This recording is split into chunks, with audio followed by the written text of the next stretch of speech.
গরুর বাছুর গরুর পিছনে পিছনে দৌড়ায়, কুকুরের বাচ্চাগুলা কুকুরের পিছনে পিছনে দৌড়ায়, একজনেরটা আরেকজনের পিছনে যায় না। কিসের কারণে? মহব্বতের কারণে। দেখেন, একটা বিষধর জন্তু সাপ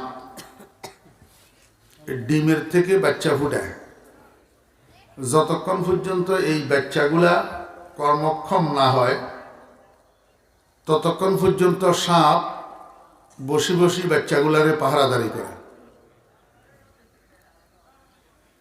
একটা কুকুর কলা গাছের ঝোপের মধ্যে 60টা বাচ্চা দেয়, যতক্ষণ পর্যন্ত এই বাচ্চাগুলা কর্মক্ষম না হয় ততক্ষণ পর্যন্ত কুকুর এই বাচ্চাগুলাকে পাহারাদারি করে। আপনারা শোল মাছ দেখছেন? শোল মাছ, শোল মাছ একসাথে ফোনা কতগুলা ছাড়ে? 10-20টা। আল্লাহু আকবার।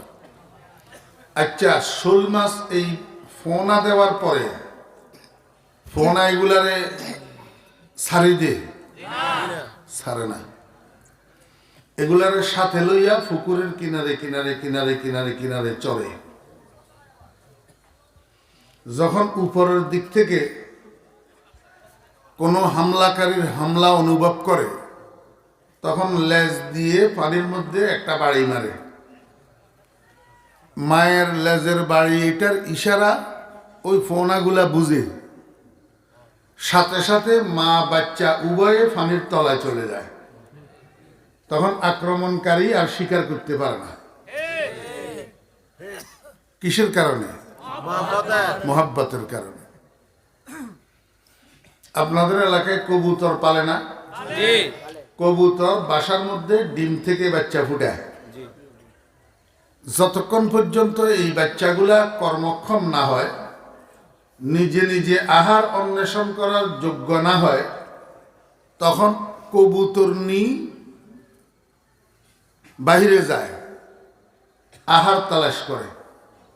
তো মুখে করি আহার এইটা বাসায় নিয়ে আসে, নিজের ঠোঁট বাচ্চার মুখের মধ্যে দিয়া বাচ্চাগুলাকে আহার করায়। দেখছেন কোনদিন?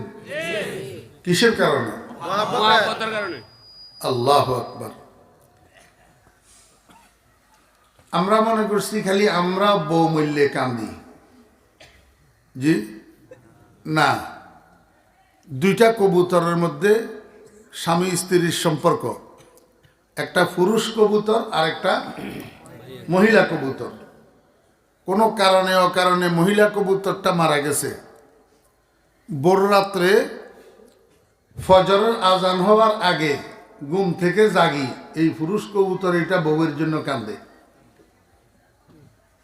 পরীক্ষা করিয়েন। وَمِمَّا شَجَانِي أَنَّنِي كُنْتُ نَائِمًا أُحَلِّلُ مِنْ فَرْطِ الْكَرَى بِالتَّنَسُّمِ أَنِّي أَنْدَعَتْ وَرْقَا فِي غُصْنِ أَيْكِيَةٍ تُرَدِّدُ مَبْكَاهَا بِحُسْنِ التَّرَنُّمِ। আমার কথা নেই, আমার ভাষা আরবি নেই। আমি এই যে পড়লাম এখন ছন্দগুলা আরবি ভাষার ছন্দ, আরবি কবির কাব্য। কি বলে? কয়দিন কবি বলে কয়দিন আগে আমার ওয়াইফও মারা গেছে, আর আমার পালিত কবুতরের বাসায় একটা কবুতর নিয়েও মারা গেছে। আমি পরাজিত হয়ে গেলাম কবুতরের কাছে। আমার ওয়াইফ মারা গেছে আর আমি সারা রাত্র নাক ডাকিয়া ঘুমাইলাম, আর ওই বেচারা কবুতর ওই কবুতর নিয়ে মারা যাওয়ার শোকে ভোর রাত্রে উঠি সে কান্দে। আমি তো পারলাম না, আমি তো একটা নির্বাক প্রাণীর কাছে হেরে গেলাম। আন্নি আন্দাত ওয়ারকা ফি গুসনি আইকিয়াতিন তুরাদ্দিদু মাবকাহা বিহুসনি তারান্নুমি। হযরত উলামায়ে কেরাম যিনারা মাকামাত পড়ছেন বা পড়াইছেন ওনারা বলতে পারবেন। মাকামাতের মধ্যে এর পরের দুইটা আছে শেয়ার, আমি যেগুলা পড়লাম এইটা হলো আগের দুইটা, এগুলা আদি ইবনে রাকার শেয়ার একসাথে 4টা, এটা আগের দুইটা। ফালাও কাবলা মাবকা হা, এই জমির এটা মুয়ান্নাস কেন? ওই আগের শেয়ারের মধ্যে ওয়ারাকা লফজ আছে যে, এটা মুয়ান্নাস, এই জন্য।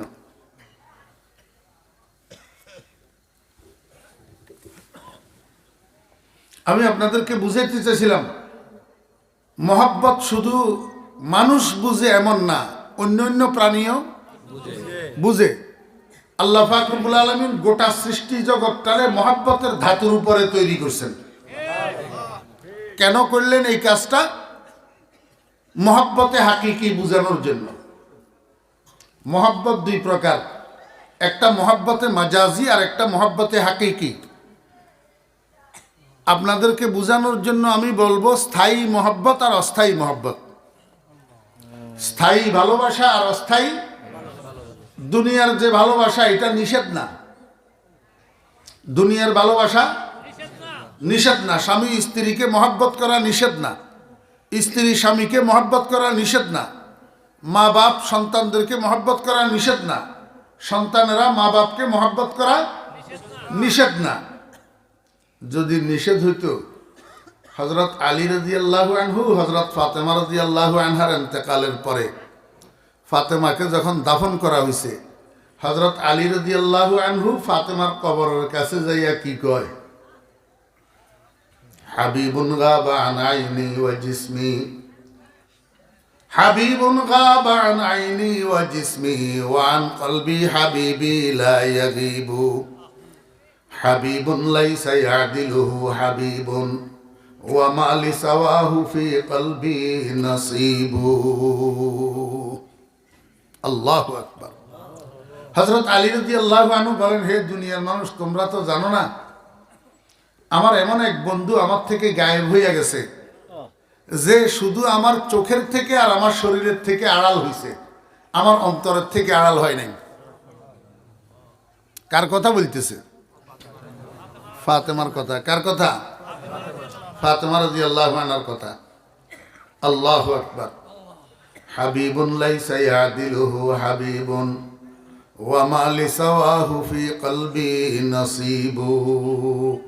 হযরত আলী রাদিয়াল্লাহু আনহু বলেন, ফাতেমা আমার এমন এক বন্ধু যে এই বন্ধুর সমতুল্য বা সমকক্ষ দুনিয়াতে আর কেউ হইতে পারে না। শুধু এতটুকু না, হযরত আলী রাদিয়াল্লাহু আনহু আরো বলেন যে আমার অন্তরের কোনো একটা অংশ এমন নাই যে অংশের মধ্যে ফাতেমার ভালোবাসা নেই। তাহলে এই ভালোবাসা নিষেধ না, এই মহব্বত। ওস্তাদ শাগরিদকে মহব্বত করা, শাগরিদ ওস্তাদকে মহব্বত করা, পীর মুরিদকে মহব্বত করা, মুরিদ পীরকে মহব্বত করা, এটা নিষেধ না। তবে হ্যাঁ, এই সমস্ত মহব্বত গুলা কিন্তু ক্ষণস্থায়ী। এগুলা কি? অস্থায়ী। কারণ মহব্বত থাকা সত্ত্বে এদের দুইজন একজনের থেকে একজন আরেকজনের থেকে বিচ্ছিন্ন হইতে বাধ্য, একজন আরেকজনের থেকে বিচ্ছিন্ন হইতে বাধ্য। ঠিক না? ঠিক বলে। যে যাকে মহব্বত করুক, কেউ কাকে চোখে চোখে সারাক্ষণ সারা জীবন রাখতে পারবে না, পারে না। শুধু সারাক্ষণ ভালোবাসি, সারাক্ষণ চোখে চোখে রাখতে পারে একমাত্র আল্লাহ, আল্লাহর বান্দাদেরকে। নিস্তিয়া গাহে আজ লুৎফে খুদা, নিস্তিয়া গাহে আজ লুৎফে খুদা, হাম চো আশিক হর জমা বিনত তোরা। আল্লাহ পাক রব্বুল আলামিন কয়, দুনিয়ার মানুষেরা, তোমার মা তোমাকে যতই মহব্বত করুক, সার্বক্ষণিক তোমাকে চোখে চোখে রাখতে পারে না।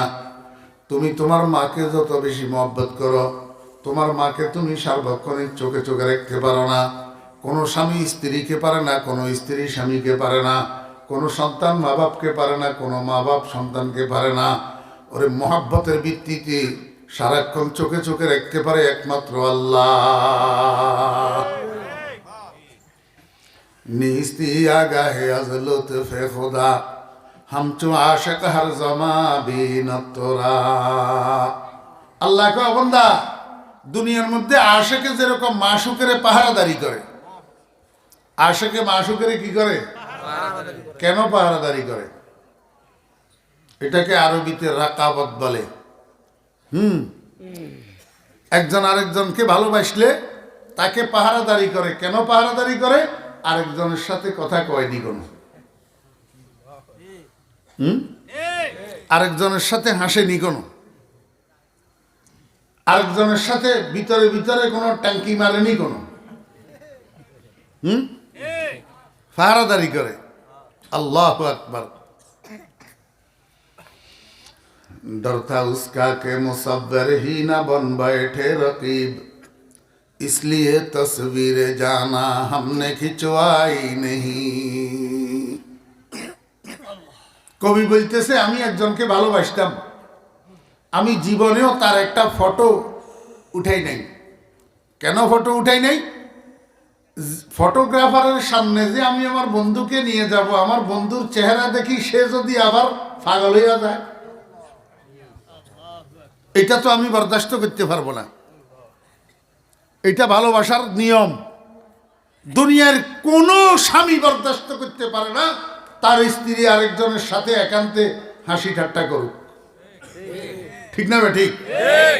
আল্লাহ পাক রব্বুল আলামিন কয়, বান্দা তোদের অবস্থা যদি এটা হয় তো আমার অবস্থা কেমন হবে? আমি তো সুলতানুল মাশুকিন। বলে সুলতান মাশুকা গয়ুরাস, বলে সুলতান মাশুকা গয়ুরাস, যে শিরকত মুলকে মাশুকি সে দুরাস। বান্দা তুই যদি তোর বিবি অন্যের সাথে একান্তে হাসি ঠাট্টা করা বরদাস্ত করতে না পারস, আমার বান্দা আমার গোলামের কপাল আরেকজনের সামনে যাইয়া সেজদায় পড়ুক, আমি কেমনে বরদাস্ত করি?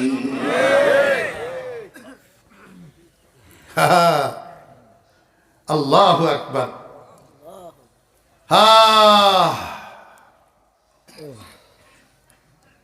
এটা মহব্বতের নিয়ম, মহব্বতের ধারা। তা আমি আপনাদেরকে বুঝাতে চেয়েছিলাম দুনিয়ার এই মহব্বত গুলা নিষেধ না। এই মহব্বত গুলা কি না? নিষেধ না।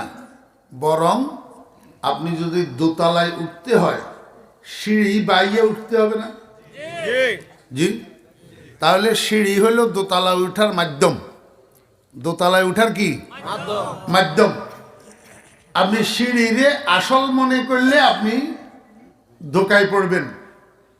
সিঁড়ি আসল না, সিঁড়ি অবস্থান করার জায়গা না, সিঁড়ি ঘুমানোর জায়গা না, সিঁড়ি আরাম করার জায়গা না, সিঁড়ি ভাত খাওয়ার জায়গা না, সিঁড়ি চা খাওয়ার জায়গা না। সিঁড়ি হইল শুধুমাত্র দোতলায় উঠার মাধ্যম। দোতলায় উঠার মাধ্যম। ঠিক তদ্রুপ আল্লাহ পাক রব্বুল আলামিন গোটা সৃষ্টি জগৎটাকে মহব্বতের ধাতুর উপরে সৃষ্টি করছেন। ছেলের অন্তরে মা বাপের মহব্বত দিছে, মা বাপের অন্তরে সন্তানের মহব্বত দিছে, স্বামীর অন্তরে স্ত্রীর মহব্বত দিছে, স্ত্রীর অন্তরে স্বামীর মহব্বত দিছে, এক বন্ধুর অন্তরে আরেক বন্ধুর মহব্বত দিছে। কি জন্য? এটারে সিঁড়ি বানাইয়া আহকামুল হাকিমিন রব্বুল আলামিনের মহব্বত শিখার জন্য। কিন্তু আমরা তো দুনিয়ার মানুষ, এখন আমরা ওই নকলটাকে আসল মনে করি বসে রয়েছি। আল্লাহর আশিকেরা বিবির চেহারার দিকে তাকায়, ছেলে মেয়ের চেহারার দিকে তাকায়, তাকাইয়া তাকাইয়া চিন্তা করে, হায় রে হায়, আমার বিবির চেহারাটা এত সুন্দর যে আমি তাকে কত ভালোবাসি, আমার ছেলে মেয়ের চেহারা এত সুন্দর আমি তাদেরকে কত ভালোবাসি। না জানি এই চেহারাগুলা যিনি বানাইছে আহকামুল হাকিমিন রব্বুল আলামিন, উনি কত সুন্দর। জামালে উস্তে হর যা জলওয়া করদা, যে মাশুকা নে আলম বসতা পরদা, হুসনে খে সজরোয়ে খোবা আশিকারা করদাই, পসব চশমে আশিকা খুদ রা তামাশা করদাই। আল্লাহ পাক রব্বুল আলামিন কয়, দুনিয়ার মানুষেরা চন্দ্রের দিকে তাকা, যে সৌন্দর্য দেখবি সেটা আমি রব্বুল আলামিনের সৌন্দর্যের প্রকাশ। সূর্যের দিকে তাকা, যেই সৌন্দর্য দেখবি সেটা আমি রব্বুল আলামিনের সৌন্দর্যের প্রকাশ। তোর বিবির চেহারার দিকে তাকা, তোর ছেলে মেয়ের চেহারার দিকে তাকা, গাছপালা তরুলতার দিকে তাকা, ফুলের দিকে তাকা, ফলের দিকে তাকা, গোটা সৃষ্টির মধ্যে যত সৌন্দর্য তুই দেখবি, এই সমস্ত সৌন্দর্য আমি রব্বুল আলামিনের সৌন্দর্যের প্রকাশ। এগুলা আমার সৃষ্টির মধ্যে দিয়া আমি তো সেদিকে তোকে আকৃষ্ট করছি, সেদিকে তোকে আকৃষ্ট করছি, সেদিকে তোর দিলকে আকৃষ্ট করছি। কেন? ও বান্দা, এই জিনিসগুলোর দিকে তাকাইয়া তুই বুঝবি যে এত সুন্দর পাতা, এত সুন্দর লতা, এত সুন্দর ফল, এত সুন্দর ফুল, যিনি বানাইছে তিনি কত সুন্দর। বর্গে দরফতান সবজ দর নজরে হুশিয়ার, হর ওরকে দফতরিস মারফতে কর দেগা। আরেকটা কথা কই, বলার কথা না, তারপরে একটু বলি। হ্যাঁ, আল্লাহ পাকের এই সৌন্দর্য দেখার ব্যবস্থা আসেনি? জি আছে। আল্লাহ পাকের এই সৌন্দর্য দেখারও ব্যবস্থা আছে। মানুষের কলবটারে আল্লাহ পাক রব্বুল আলামিন একটা স্বচ্ছ পরিষ্কার আয়নার মতো বানাইছে। কিসের মতো? আয়নার মতো। আয়নার মতো পরিষ্কার আয়নার সামনে আপনি দাঁড়াইলে আয়নার মধ্যে আপনার চেহারা শরীর দেখা যাবে না, কিন্তু আয়নার উপরে ধুলা বালি ফুটতে ফুটতে আস্তে আস্তে যখন আয়নাটা গোলা হইয়া যায়, অন্ধকারাচ্ছন্ন হইয়া যায়, আয়নার স্বচ্ছতা যখন অপরিষ্কার হইয়া যায়, তখন এই আয়নার সামনে দাঁড়াইলে আর চেহারা ভালো মতো দেখা যায় না। আল্লাহর আশিকেরা কয়, দুনিয়ার মানুষ গুনাহ করতে করতে, নাফরমানি করতে করতে, হারাম খাইতে খাইতে, গুনাহ করতে করতে, নাফরমানি করতে করতে, হারাম খাইতে খাইতে তোমার কলবের আয়নাটা অন্ধকারাচ্ছন্ন হয়ে গেছে, ময়লা যুক্ত হইয়া গেছে, আবর্জনা যুক্ত হইয়া গেছে, গোলা হইয়া গেছে। এখন কলবের স্বচ্ছতা আর আগের মতো নাই।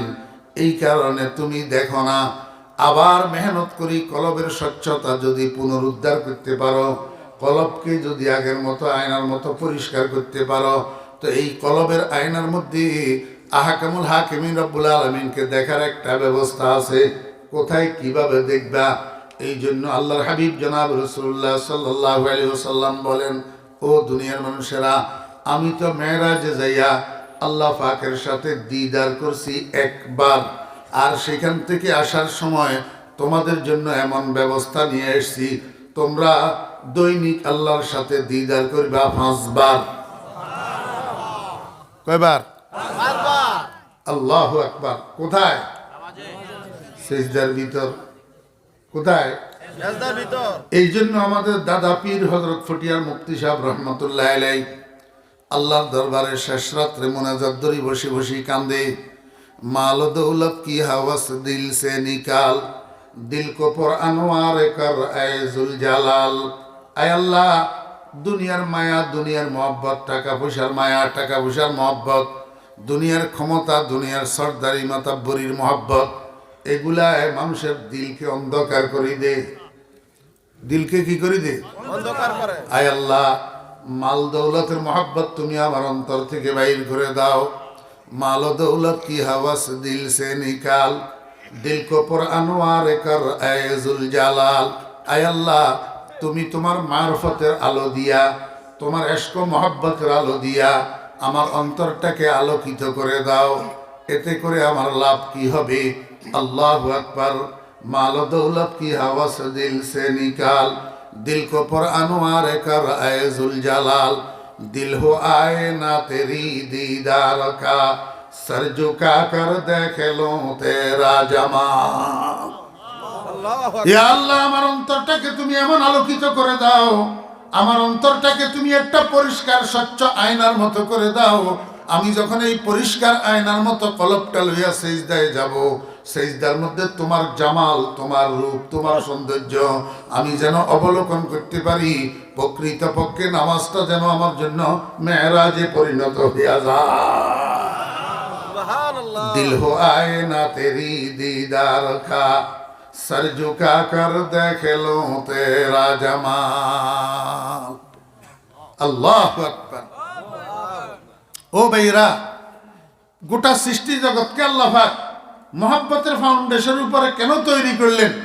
এই মহব্বতে মাজাজি, এই ক্ষণস্থায়ী মহব্বতের থেকে আসল মহব্বত, হাকিকি মহব্বত, চিরস্থায়ী মহব্বত, আসল বাস্তব বন্ধু, চিরস্থায়ী বন্ধু, আমার দুঃখের দিনের বন্ধু, বিপদের সময়ের বন্ধু, আহকামুল হাকিমিন রব্বুল আলামিনের ভালোবাসা শিখার জন্য। এই দুনিয়াতে যত জনেরে ভালোবাসতেছেন এরা কেউ স্বার্থের ঊর্ধ্বে নয়, একজনও না, স্বার্থের ঊর্ধ্বে কেউ নাই। বউও না, স্বামীও না, এমনকি মা বাবাও না, এমনকি সন্তানও না, স্বার্থের ঊর্ধ্বে কেউ নাই। একটু নুনের থেকে চুন খসলে মোহাব্বত বিগাড়ি যায়, মোহাব্বত কি হয়ে যায়? শেষ হয়ে যায়। সুসময় অনেকে বন্ধু বটে হয়, অসময় হায় হায় কেহ কারো নয়। আখিল্লাউন ইজাস্তাগনাইতু আনহুম ওয়া আ'দাউন ইজা নাযালাল বালাউ। আল্লাহ পাক রব্বুল আলামিন কে বান্দা, আমি একমাত্র তোর সুসময়ের বন্ধু, তোর দুঃসময়ের বন্ধু। বান্দা তোরে দুনিয়ার মানুষে যখন একসাথ হইয়া কবরে নিয়ে শোয়াইয়া উপরে দিয়া বাঁশের চার দিয়া এইবার 7 মণ মাটি তোর বুকের উপরে উঠাইয়া তোরে একলা কবরস্থ করি, সবাই বাড়ির দিকে ফিরে আসবে, কেউ তোর সাথে যাওয়ার জন্য রাজি হবে না। যাবে? रोने वाला सब कोई है, जाने वाला कोई नहीं। अल्लाह अकबर। मरने वाला सब कोई है, जीने वाला कोई नहीं। रोने वाला सब है लेकिन जाने वाला कोई नहीं। কান্দন্যা সবাই আছে কিন্তু যাওয়ার জন্য কেউ রাজি নাই। আল্লাহ পাক রব্বুল আলামিন কে বান্দা, তোর কবরের বিপদের সঙ্গে একমাত্র আমি আল্লাহ, একমাত্র আমি। কার জন্য করতেছ এগুলা? হারামে হালালে, জায়েজে না জায়েজে, বৈধ অবৈধভাবে, লিগেল ইলিগেলে এই কামাই করি কারে খাওয়াইতেছ, কারে মানুষ করতেছ? আল্লাহু আকবার। এমন এমন লোকগুলার তুই লালন পালন করতেছ যারা নামাজ পড়ে না, নামাজের পরে তোর জন্য হাত উঠাইয়া রব্বির হামহুমা কামা রব্বায়ানি সাগীরা এই কথাটা বলবে না, বলতে জানে না, এমন লোকগুলার লালন পালন করতেছ যেগুলা তোর জানাজার নামাজ পড়ার জন্য যাইয়া হাত বান্ধি মুখের মধ্যে তালা লাগাই দাঁড়াই থাকে, জানাজার নামাজের দোয়াটাও জানে না, তোর কবর যে জিয়ারত করবে জিয়ারতের দোয়াটাও জানে না। কার জন্য করতেছ বান্দা? একজনও তোমার বিপদের বন্ধু নাই, বিপদের বন্ধু একমাত্র আমি আল্লাহ। তোমার মৌতের কষ্ট আসান করনেওয়ালা, তোমার কবরের আযাব মাফ করনেওয়ালা, তোমার হাসরের মাঠের কষ্ট লাঘব করনেওয়ালা, আরশের নিচে তোমার ছায়ার মধ্যে স্থান দেনেওয়ালা, জাহান্নাম থেকে মুক্তি দিয়া জান্নাতের অধিবাসী বানানেওয়ালা একমাত্র লা ইলাহা ইল্লাল্লাহ। দোস্ত কাকে বলে? যে বিপদের কালে বন্ধুর হাত ধরে, সেই তো প্রকৃত বন্ধু। আল্লাহকে বান্দা, দুনিয়ার এই সমস্ত ভালোবাসাগুলাকে সিঁড়ি বানাইবি, আর এই সিঁড়ির মাধ্যমে আমি আল্লাহর মহব্বত আর ভালোবাসা শিখবি। এশকে বা মুর্দানা বা শুধু পায়দার, এশকে বা মুর্দানা বা শুধু পায়দার, এশকে রাবা হাইয়ু বা কাইয়ুমেদার। যাদেরকে ভালোবাসতেছ সব মুর্দা না, সব কি মুর্দা। মুর্দারে ভালোবাসি লাভ কি? একটা মানুষ মারা গেলে মুর্দার লাশ মানুষ 24 ঘন্টাও তো ঘরে রাখতে চায় না, সেই মুর্দার পিছনে কেন পড়লি? আমি আহকামুল হাকিমিন জিন্দা, আল্লাহু লা ইলাহা ইল্লা হুয়াল হাইয়ুল কাইয়্যুম। আমি চিরজীবী, আল্লাহু আকবার। আমি চিরজীবী, আমি জিন্দা, আমি ছাড়া আর যত আছে সব মুর্দা। ভালোবাসতে হয় তো আমি আল্লাহকে ভালোবাস, মহব্বত করতে হয় তো আমি আল্লাহকে মহব্বত কর, বাকিদের মহব্বতের থেকে আমি আল্লাহর মহব্বত শিক্ষা কর। এই জন্য আল্লাহ পাক রব্বুল আলামিন কোরআন শরীফের মধ্যে বলেন, ওয়া মিনান নাসি মান ইয়াত্তাখিযু মিন দুনিল্লাহি আনদাদা ইউহিব্বুনাহুম কাহুব্বিল্লাহ ওয়াল্লাযীনা আমানু আশাদ্দু হুব্বাল লিল্লাহ।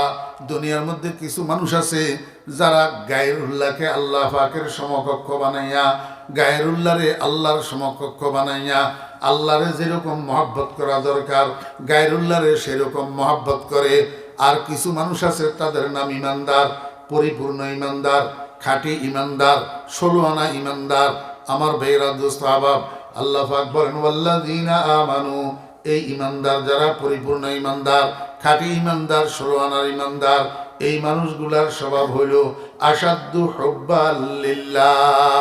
ইমানদাররা অন্যদেরকে মহব্বত করবে না, এই কথা আল্লাহ বলে নাই।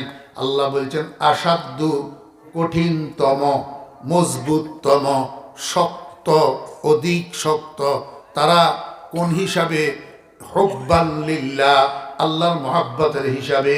আল্লাহর মহব্বতের হিসাবে তারা কঠিনতম, তারা অধিক শক্ত। তার মানে কি? ওলামায়ে কেরাম এখানে আছে, আপনারা জিজ্ঞেস করেন। আসাদ এর নকিজ আজাফ, আসাদের নকিজ আজাফ। যদি একটা জিনিস কঠিনতম হয় তার বিপরীতে আর একটা জিনিস আছে দুর্বলতম। একটা জিনিস যদি শক্ত হয় তার বিপরীতে আর একটা জিনিস নরম আছে। তাহলে আল্লাহ পাক বুঝাইতে চায় ইমানদারের কলবের মধ্যে দুইটা মহব্বত থাকে। একটা আত্মীয় স্বজন বিবি বাচ্চার মহব্বত, মা বাপের মহব্বত, ছেলে মেয়ের মহব্বত, এটাও থাকবে। তবে এটা হলো দুর্বল মহব্বত, করলে উড়ি যায়। আজরাইলে আসি থাবা দিলে তখন আর মহব্বত থাকে না। আল্লাহ কয় ইমানদারের কলবের মধ্যে, ইমানদারের অন্তরের মধ্যে আমি আল্লাহর জন্য যেই মহব্বত থাকে এটা হলো মজবুত মহব্বত, এটা হলো দৃঢ় মহব্বত, এটা হলো কঠিন মহব্বত, শক্ত মহব্বত। ওরে বেদিন কাফেরের বাচ্চারা যদি বুকের উপরে গুলি ছুড়ে তারপরে ইমানদারের কলবের থেকে আল্লাহর মহব্বত বাইর করতে পারে না। আল্লাহু আকবার। তাহলে ইমানদার সবচেয়ে কঠিন মহব্বত করে কারে? আল্লাহরে। ইমানদার সবচেয়ে কঠিন মহব্বত কাকে করে? আল্লাহকে করে। এই পর্যন্ত এতটুক মনে রাখেন, বাকিটা এরপরে বলবো ইনশাআল্লাহ।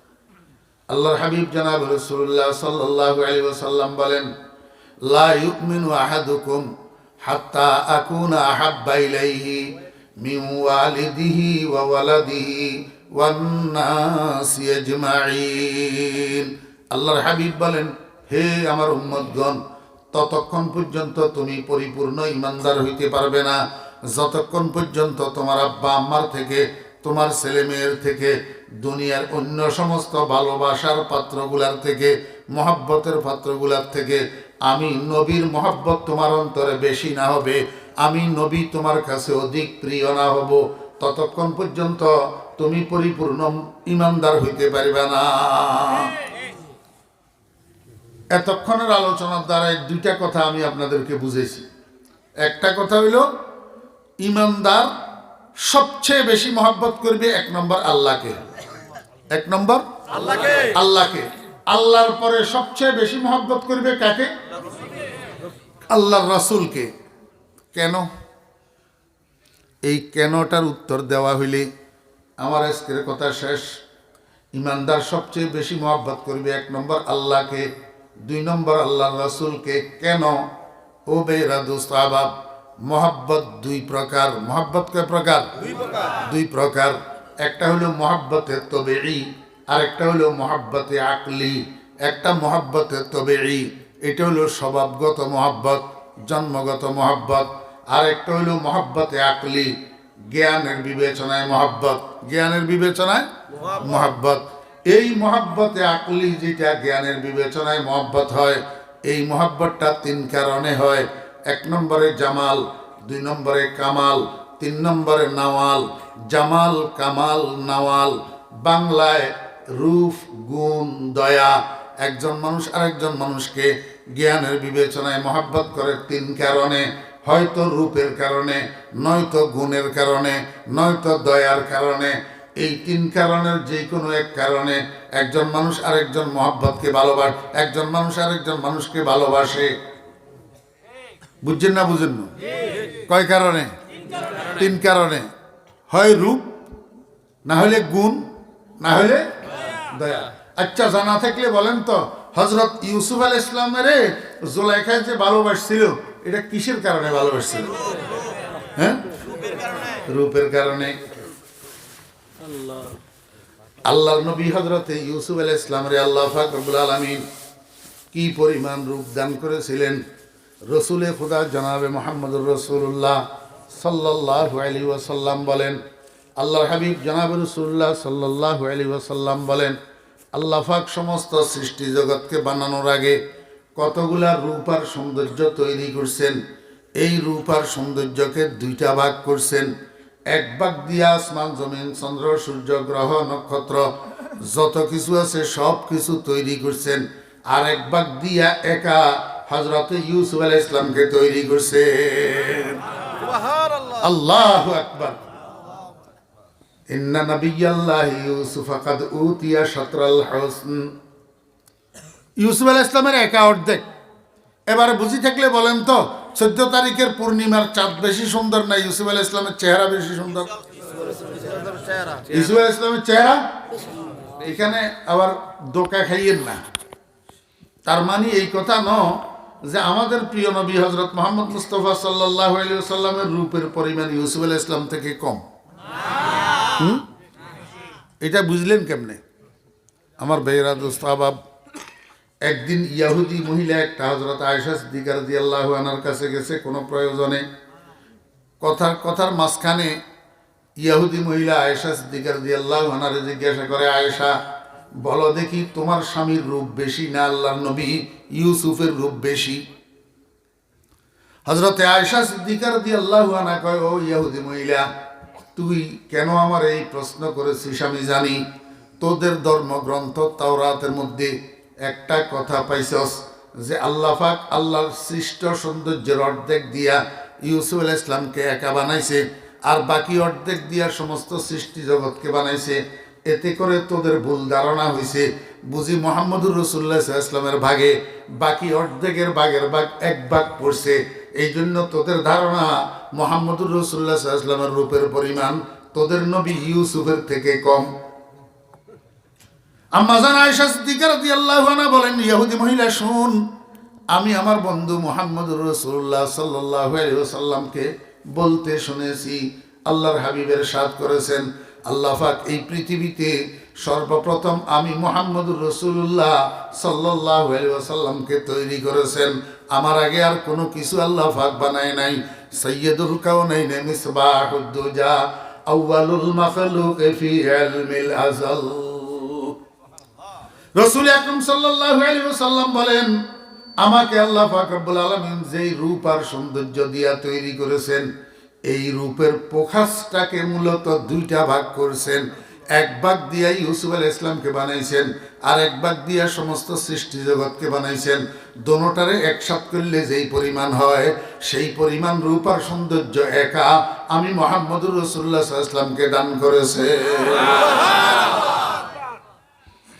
হুসনে ইউসুফ দমে ঈসা ইয়াদ বাইদাদারি, হুসনে ইউসুফ দমে ঈসা ইয়াদ বাইদাদারি, आँच खोबा हमादारंद तू तन्हादारी, ऐसा तुझे खालिक ने तरहदार बनाया, यूसुफ को तेरे तालिब दीदार बनाया।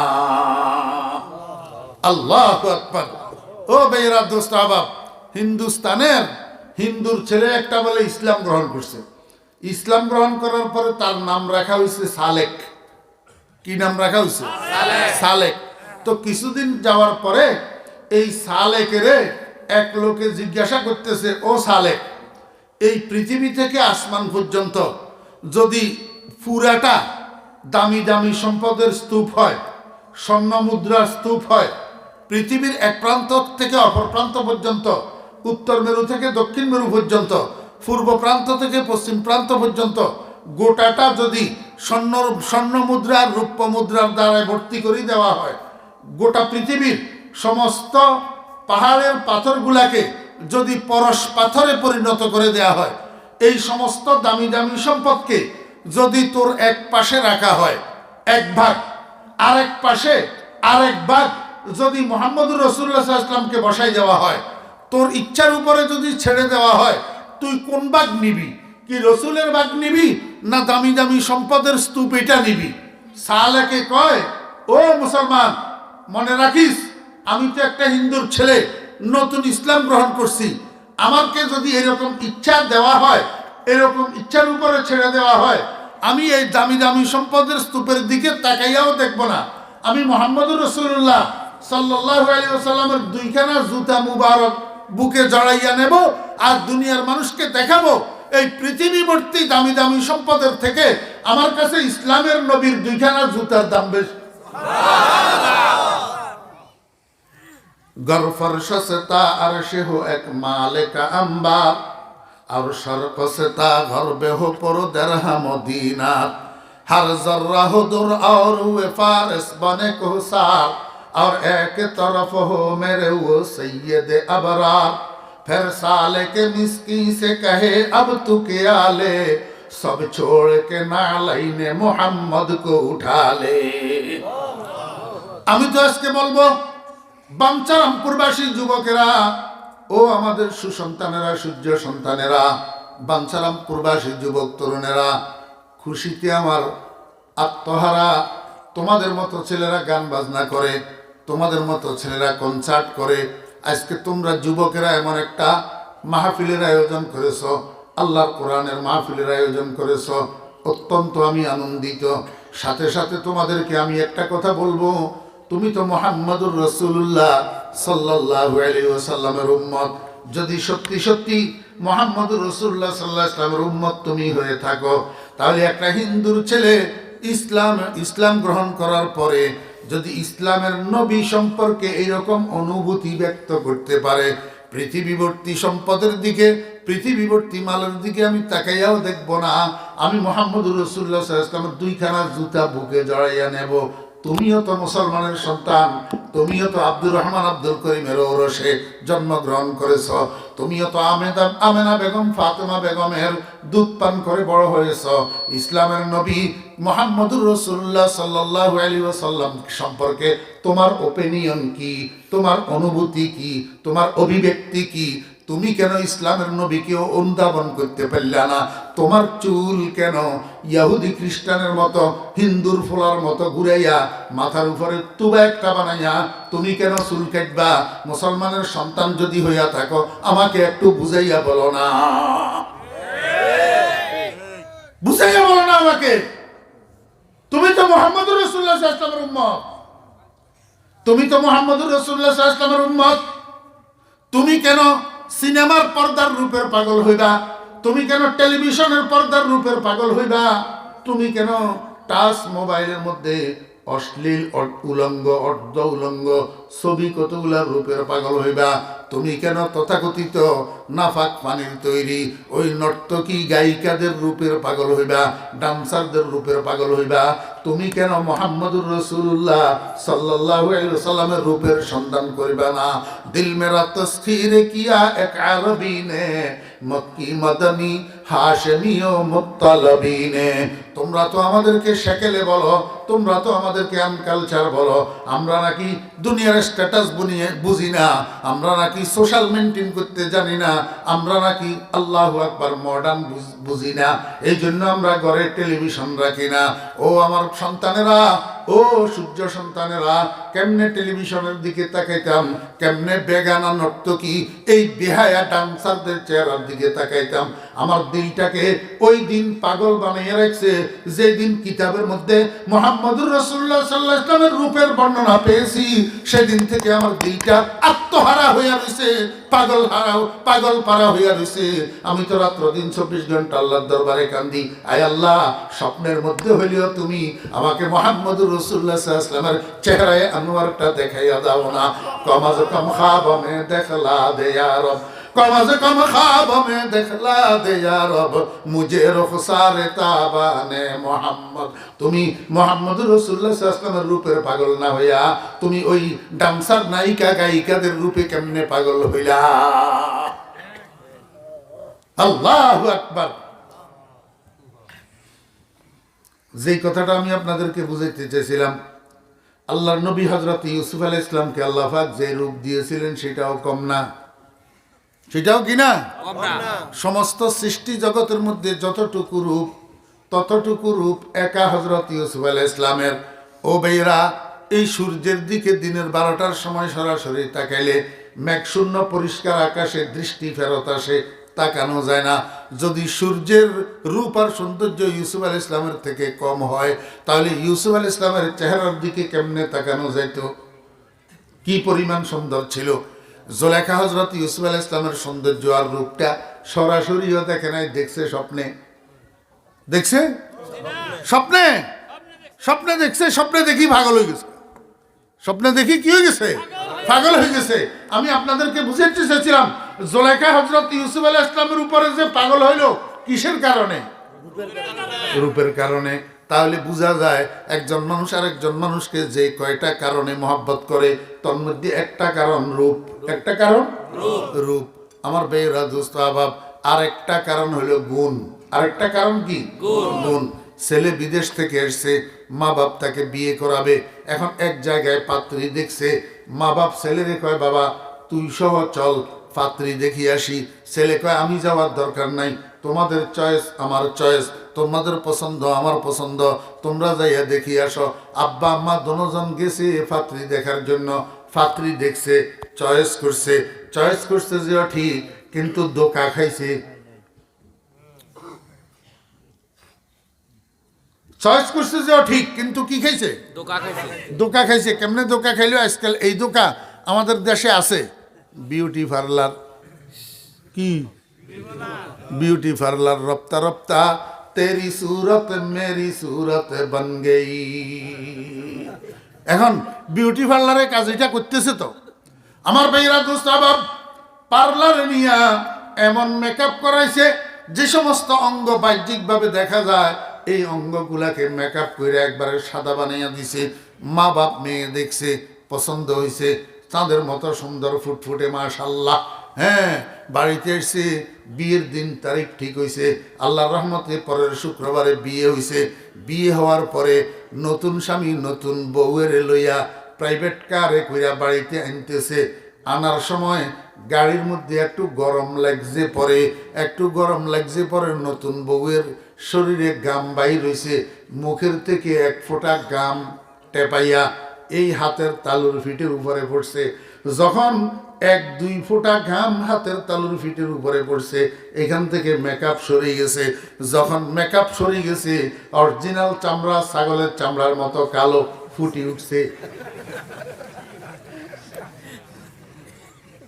বুঝছেন না? বুঝেন না? এটার উপরে নজর পড়ছে দুলামিয়ার। দুলামিয়া বুঝেন তো? জামাই, জামাই নজর পড়ছে। জামাই তো চমকি উঠছে, ওরে বাবার এইটা কি? আরে এটা কি?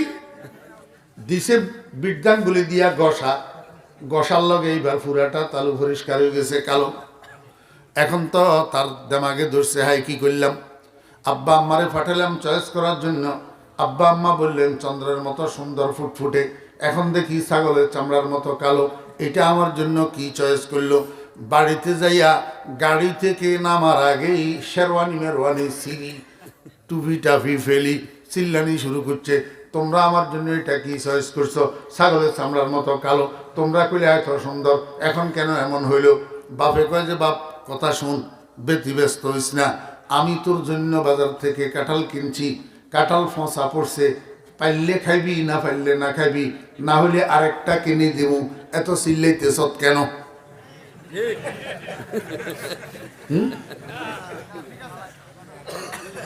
এখন তো ফোলা ঠান্ডা হয়ে গেছে। এই কথা যখন বলছে, ফোলা কি হয়ে গেছে? ঠান্ডা হয়ে গেছে। ছেলের বাপ দ্রুত গেছে ওই ইউনিয়নের চেয়ারম্যানের কাছে যাইয়া অবজেকশন করছে, ওনারা আমার সাথে এইভাবে এইভাবে ধোকাবাজি করছে। একটা কালো মেয়ে পার্লারে নিয়া বার্নিশ করাইয়া আমারে বুঝাইয়া দিছে, এখন এই বউ তো আমি রাখবো না, আপনি ওনাদের সাথে নেগোসিয়েশন করেন, কিভাবে কিভাবে হইলে আমি বউটা বিদায় করতে পারি। তো এমনি কইলেই হইল, কাবিন হইছে না? হ্যাঁ, বসতে বসতে সাল্লিশ হইতে হইতে দরবার হইতে হইতে আল্লাহর রহমতে মাঝখান দিয়ে সপ্তাহ 10 দিন গেছে। সপ্তাহ 10 দিন গেছে গা। এখন এই সপ্তাহ 10 দিন স্বামী স্ত্রীর সংসার চলতেছে কি চলতেছে না? চলতেছে। একদিন যেতেছে বেটা একটু নরম, আরেকদিন যাইতেছে আর একটু নরম, আরেকদিন যাইতেছে আর একটু নরম, যাইতে যাইতে 10-15 দিন চলে গেছে। এখন আর ফোলা মাতেও না, কথাও কয় না, কেউ সাহস করে কিছু জিজ্ঞাসাও করে না। একদিন ভয়ে ভয়ে মাই জিজ্ঞাসা করছে, কিরে বাবা, তুই তো প্রথম দিন যেভাবে আসি রাগান্বিত হইলি, কই এখন তো তোর আর কোনো মাত বল দেখি না, এখন তো আর কিছু বলস না বউয়ের ব্যাপারে। ছেলে কয়, মা চিন্তা করি দেখছি, চিন্তা করি দেখছি, এই বউ বিদায় করিয়া আমি আরো সুন্দর একটা হয়তো বিয়ে করতে পারবো, কিন্তু আমি তো যেই কয়দিন সে আমাদের ঘরের মধ্যে সংসার করতেছে, আমি দেখতেছি এ তো কাজ কর্ম আচার ব্যবহারে তোমাদের সকলের মন জয় করে ফেলছে। আমি দেখতেছি ঘরের মধ্যে তোমরা সবাই তার উপরে খুশি। সে একলা সমস্ত ঘরের কাজ সব করে, কাউকে একটা ঘাস পর্যন্ত ধরতে দেয় না, একটা প্লেট পর্যন্ত ছুঁইতে দেয় না, সব কাজ নিজে করে। আমি তো দেখতেছি ভিতরে ভিতরে সব মানুষ ফ্যামিলি মেম্বাররা তার উপরে খুশি। আমি হয়তো এর বিদায় দিয়া সুন্দর একটা বিয়ে করতে পারবো, কিন্তু এই গুণের মহিলা তো আর পাবো না। এই জন্য মনে মনে সিদ্ধান্ত নিছি তাকে বিদায় দেব না, বিদায় দেব না। এবার বুঝি থাকলে বলেন, এত রাগান্বিত স্বামী বশ হইয়া গেল, বশীভূত হইয়া গেল রূপে না গুণে? হ্যাঁ, তাহলে বোঝা যায় আমার বেয়েরা দোস্ত বাপ, কোনো সময় মানুষ রূপেও বশীভূত হয়, আর কোনো সময় মানুষ গুণেও বশীভূত হয়। ঠিক না বে ঠিক? আল্লাহু আকবার। গ্রামের মধ্যে মানুষ একটা আছে, একটু বাটপাট টাইপের, একটু কি টাইপের, বাটপাট টাইপের। যেখানে যায় সেখানে, চায়ের দোকানে, হাটে বাজারে, রাস্তায় ঘাটে খালি মসজিদের ইমাম সাহেব হুজুরের বদনাম করে। খালি মসজিদের ইমাম সাহেব হুজুরের বদনাম না করলে এর ফ্যাটের ভাত হজম হয় না। এই দুই একটা এরকম সব জায়গায় থাকে। আপনাদের এখানে আছে কিনা তো আমি জানি না। হ্যাঁ, সব জায়গায় দুই একটা থাকে। যেখানে যায় সেখানে খালি হুজুর খারাপ, যেখানে যায় সেখানে খালি হুজুর খারাপ। আমার বেইরা দোস্ত বাপ, ঘটনাক্রমে একদিন বাজারে গেছে, যে বাজারে একটা মুদি দোকান আছে, ওই মুদি দোকানের সামনে হুজুর আগের থেকে এক কোনায় দাঁড়ায় রয়েছে।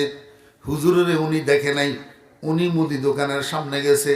সামনে যাইয়া চাউল, ডাউল, তেল, লবণ, মরিচ, হলদি, পেঁয়াজ, রসুন একেবারে সোতা একটা বানাই মাল প্যাক করাইছে।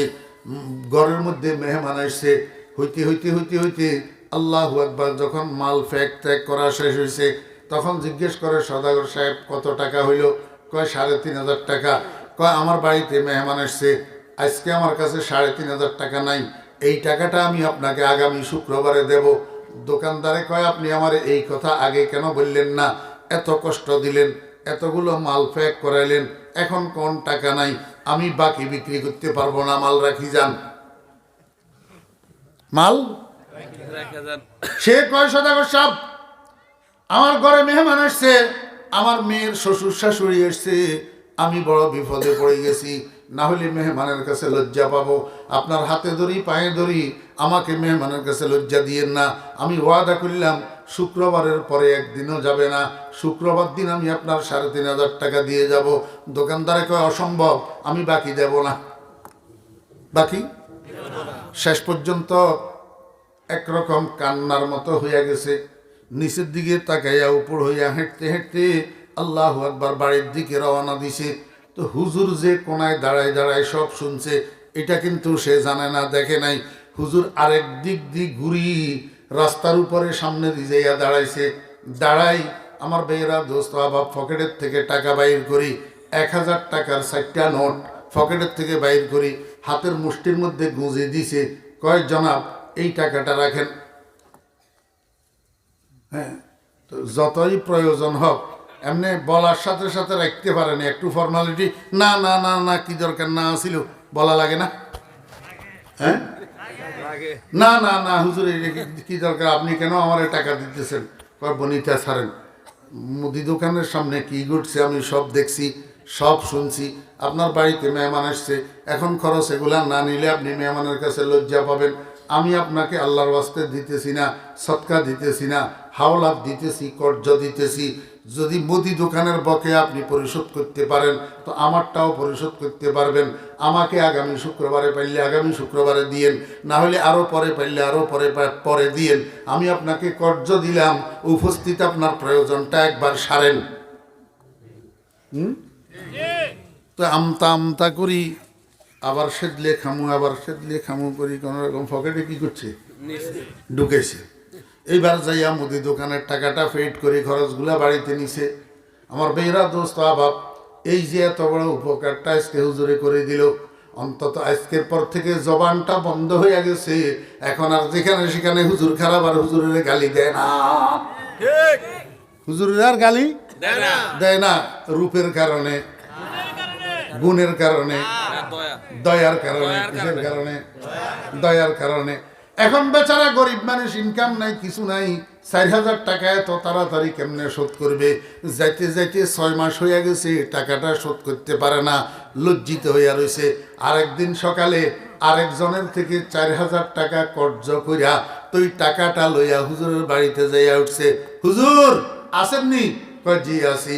কয় হুজুর আপনার টাকাটা পরিশোধ করার জন্য আসছি। হুজুরের টাকাটা হাতে লইয়া কয় সত্যি করে বলেন টাকা কোত্থেকে আনছেন?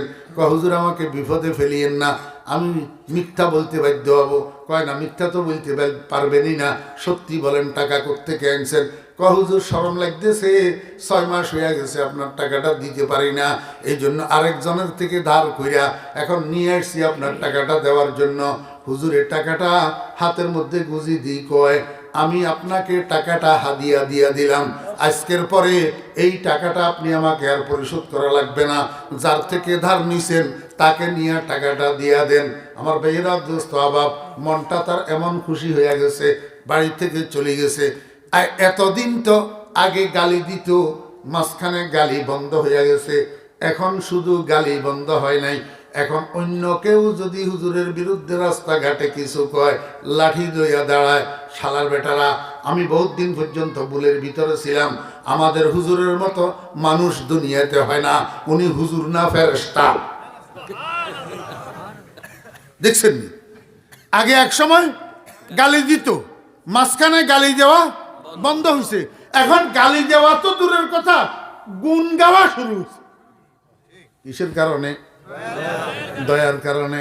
আহকামুল হাকিমিন রব্বুল আলামিন কে বান্দা, এই 3 কারণে একজনে আরেকজনকে ভালোবাসে, একজনের আরেকজনের বশ্যতা স্বীকার করে, একজন আরেকজনের বশীভূত হয়, হয় রূপে, না হলে গুণে, না হলে দয়ায়। আমি তোমরা দুনিয়ার মানুষকে বুঝাইতে চাই, হে দুনিয়ার মানুষেরা, আমার থেকে রূপের অধিকারী আর কেউ হইতে পারে না, সবচেয়ে রূপের মালিক আমি আল্লাহ। ফলক এক নুকতাজ কিলকে কামালস, ফলক এক নুকতাজ কিলকে কামালস, জাহা এক গুঞ্চাজ বাগে জামালস। আল্লাহ আরিফ আল্লামা জামি রহমতুল্লাহ আলাইহি বলেন, হে দুনিয়ার মানুষেরা, আল্লাহ পাকের রূপের পরিমাণ কত তোমরা জানো নি?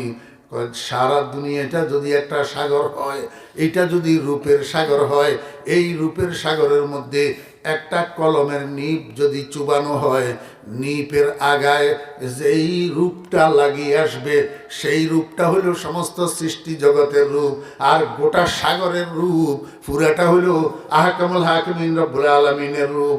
ওরে গোটা পৃথিবীটাকে যদি একটা রূপের বাগান ধরা হয়, সারা দুনিয়ার মধ্যে যত সৃষ্টি আছে সমস্ত সৃষ্টির রূপ হইল একটা ফুলের কলির রূপের মতো, আর গোটা বাগানের মধ্যে যত রূপ আছে সমস্ত রূপ হইল আহকামুল হাকিমিন রব্বুল আলামিনের রূপ। ও বেরা দোস্তাবাব, আসমান জমিন চন্দ্র সূর্য গ্রহ নক্ষত্র হাইওয়ান জানোয়ার মানব দানব তরুলতা কীট পতঙ্গ যত কিছু বানাইছে, এই সমস্ত রূপের একসাথ করলে আল্লাহ পাকের রূপের সামনে একটা বালিকণার সমানও হবে না।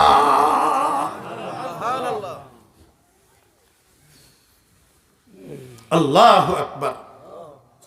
এই জন্য আল্লাহ পাক রব্বুল আলামিন কয়, বান্দা যদি রূপের কারণে একজনের মহব্বত করে, তাহলে আমি আল্লাহর চেয়ে বেশি রূপওয়ালা তো আর কেউ নাই, তা আমাকে ছাড়া আর কাকে বেশি ভালোবাসবি, আমাকে ছাড়া আর বেশি কাকে মহব্বত করবি? কিন্তু সমস্যা হলো বান্দা, তুই আমার রূপটা দেখস না। আমার রূপ কেন দেখস না? তোর কাছে যোগ্যতা নাই। যাদের কাছে চোখ আছে তারা ঠিক মতোই আমার রূপ দেখে। ও ভাইরা, দোস্ত আহবাবেরা, আমরা নিজেরা তো পারি নাই, আপনাদেরকে বলতেছি চেষ্টা করেন না, একটু পারেন কিনা। ও যুবক ভাইরা, তরুণ ভাইরা, মাগরিবের নামাজের পরে 6 রাকাত আউয়াবিনের নামাজ পড়েন। আউয়াবিনের নামাজ পড়ি কেবলামুখী হইয়া বসেন, 4 জানু হইয়া কেবলামুখী হইয়া বসেন। এইবার চক্ষুগুলারে বন্ধ করেন, অন্তরের ধ্যানকে আল্লাহর আরশের দিকে করি। মুখের মধ্যে একটা জিকির চালু করেন, আল্লাহু হাজিরি, আল্লাহু নাজিরি, আল্লাহু মাই, আল্লাহু হাজিরি, আল্লাহু নাজিরি, আল্লাহু মাই। এইভাবে কয়দিন করবেন? 40 দিন। 40 দিন লাগাতার মাগরিবের নামাজের সুন্নত পড়ার পরে 6 রাকাত আওয়াবিনের নামাজ পড়বেন। এরপরে কিবলামুখী হইয়া বসবেন, চক্ষু দুইটারে বন্ধ করবেন, দিলের ধ্যানের আল্লাহর আরশের দিকে দিয়া আল্লাহু হাজিরি, আল্লাহু নাজিরি, আল্লাহু মাই। আধা ঘন্টা, 40 মিনিট, 45 মিনিট করেন, এরপরে উঠি যান। এইভাবে 40 দিন এই কাজটা করতে থাকেন। 41 দিনের দিন যদি আপনার মধ্যে কোনো পরিবর্তন না আসে, নিজের মধ্যে কোনো পরিবর্তন উপলব্ধি না করেন, যদি অন্তরের ভিতরের কোনো পরিবর্তন উপলব্ধি না হয়, আমি ফরিদুদ্দিনের রাস্তায় যেখানে পাইবেন সেখানে আপনার পায়ের স্যান্ডেল দিয়ে 2টা বাড়ি দিয়ে দিয়েন। আর তো কোনো কথা নাই, একটু ট্রাই করি দেখেন না। আমার ভাইয়েরা, দোস্ত বাপ, সাফাবাজি এক জিনিস, কাজের পরিণাম ভোগ করা আর এক জিনিস। কাজের পরিণাম ভোগ করতে হলে কাজ করি দেখতে হয়, কাজ না করিয়া সাফাবাজির কোনো মূল্য নাই। আল্লাহর আশিকেরা কয়, আল্লাহর ওলিরা, আল্লাহর আশিকেরা যখন মাগরিবের নামাজের পরে আওয়াবিনের নামাজ শেষ করি, মোরাকায়ে বা জাতে বাড়ির মধ্যে বসে, মোরাকায়ে জাতে বাড়ির মধ্যে যখন বসে, চক্ষু বন্ধ করি, আল্লাহু হাজিরি, আল্লাহু নাজিরি, আল্লাহু মাই। এই জিকির যখন শুরু করে তখন চামড়ার চোখ বন্ধ থাকে। যদিও চামড়ার চোখ বন্ধ থাকে, 2টা অন্তর চক্ষু খোলে। কি খোলে? অন্তর চক্ষু খুলে। আমার কথা না, বজাহের চশমে সুরত বি গনুদা, বজাহের চশমে সুরত বি গনুদা, ওয়ালে চশমে দিগর দর দিল কশুদা। চামড়ার চক্ষু যদিও বন্ধ হইয়া থাকে, কিন্তু 2টা অন্তর চক্ষু খুলে। এই অন্তর চক্ষু দ্বারা বান্দা দেখতে পায় কতটুক। কুশতেগানে খঞ্জারে তসলিমেরা, হর জমায়া বজ্জে জানে দিগরা, কুশতেগানে এশকেরা জানে দিগর, হর জমাজ গাইবে এহসানে দিগর। জুমলা আলম জুরানু সাজ জামে দিল, আজমকাতা লামকা এক গামে দিল। বান্দার কলবের থেকে আল্লাহর আরশ পর্যন্ত, লামকান পর্যন্ত এক কদমের জায়গা হয়ে যায়। জুমলা আলম জোরানো সাজে জামে দিল, জুমলা আলম জোরানো সাজে জামে দিল, আজমকাতা লামকা এক গাম দিল। ও ছোট ভাইয়েরা, আমাদের সন্তানেরা স্কুল কলেজে পড়ো, কোনো অসুবিধা নাই। বিএনপি, আওয়ামী লীগ, জাতীয় পার্টি, যে কোনো দলের রাজনীতি করো, কোনো অসুবিধা নাই। কিন্তু আল্লাহকে হাসিল করার, আল্লাহকে অর্জন করার, আল্লাহকে পাওয়ার জন্য কিছু পাগলামিও করো না। তোমরা তো মনে করো এটা শুধু হুজুরদের কাজ, শুধু মাদ্রাসাওয়ালাদের কাজ। না, মিথ্যা কথা। খাজা আজিজুল হাসান মজজুব রহমতুল্লাহ আলাই একটা ক্লাসও মাদ্রাসায় পড়েন নাই। ডিপটি কমিশনার ছিলেন, সম্পূর্ণ জেনারেল শিক্ষিত ছিলেন। হযরত থানভী রহমতুল্লাহ আলাইহির হাতে বায়াত হইয়া হযরত থানভী রহমতুল্লাহ আলাইহির ওজিফাগুলা আদায় করতে করতে করতে করতে কুতুবে রব্বানি হয়ে গেছে, কুতুবে রব্বানি হয়ে গেছে। কেমন কুতুব হইছে, একটা ঘটনা আমি আপনাদেরকে শোনাই। ফজরের নামাজের পরে হযরত খাজা আজিজুল হাসান মজজুব রহমতুল্লাহ আলাইহি রাস্তা দিয়ে হাঁটের, মর্নিং ওয়াক করে। সামনের দিক থেকে একটা যুবক ছেলে আর একটা যুবতী মেয়ে আসতেছে। রাত্রে বৃষ্টি হয়েছে যে রাস্তার পাশে ছোট ছোট গর্তগুলোর মধ্যে পানি জমি জমি জমি